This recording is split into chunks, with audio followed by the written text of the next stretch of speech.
بسم الله الرحمن الرحيم. عن أبي هريرة رضي الله تعالى عنه قال قال رسول الله صلى الله تعالى عليه وسلم: من آتاه الله مالا فلم يؤد زكاته مثل له ماله شجاعا أقرع. الحديث رواه البخاري. नबी करीम सल्लल्लाहु अलैहि वसल्लम ने इरशाद फरमाया, जिस शख्स को अल्लाह रब्बुल इज्जत ने माल अता कर रखा हो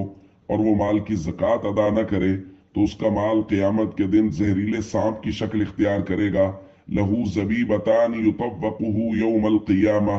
उसकी दो आंखों के ऊपर दो नुक्ते होंगे और क़यामत के दिन इसको तौक बना के इस आदमी के गले में डाल दिया जाएगा।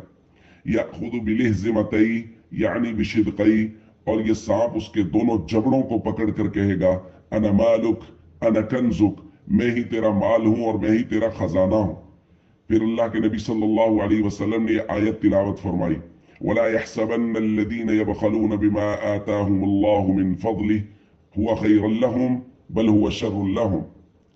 कि वो लोग जिनको अल्लाह रब्बुल इज्जत ने माल अता कर रखा है अपने फजल से और वो उसमें बुखल करते हैं, यानी उसके सदकाते वाजिबा अदा नहीं करते, ज़कात अदा नहीं करते, वो ये ना समझे कि ये उनके लिए बेहतर है, बल्कि ये तो उनके लिए शर है, बुरा है, क्योंकि यही क़यामत के दिन उनको तौक बना के पहना दिया जाएगा।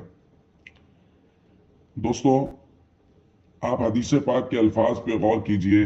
मन आताहुल्लाहु मालन, जिसको अल्लाह माल अता करे, यानी अल्लाह रब्बुल इज्जत अपनी रहमत से माल अता कर रहे हैं, और उस माल में से ये नहीं कह रहे कि आधा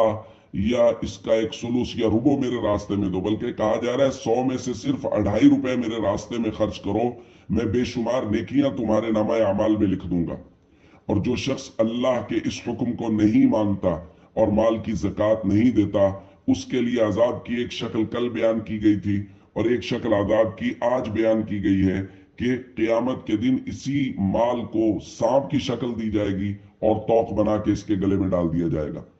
इसलिए जिन लोगों को अल्लाह रब्बुल इज्जत ने माल अता कर रखा है, वो हमेशा इस बात को अपने दिल में जगह दें कि इसमें मेरा कोई कमाल नहीं है, ये सब का सब अल्लाह का फजल और करम है, अल्लाह ही ने दिया है। अगर अल्लाह कह रहे हैं कि मेरे रास्ते में इसमें से 100 में से 2.5 रुपए खर्च करो, तो हमें खुश दिली के साथ खर्च करना चाहिए, बल्कि ज्यादा खर्च करना चाहिए, ताकि ढेरों नेकियां भी हमारे नामा अमाल में लिखी जाएं और खुदा न खास्ता ऐसा ना हो कि खर्च ना करने की वजह से ये माल क़यामत के दिन हमारे लिए वबाल जान बने। अस्सलामु अलैकुम व रहमतुल्लाहि व बरकातुहू।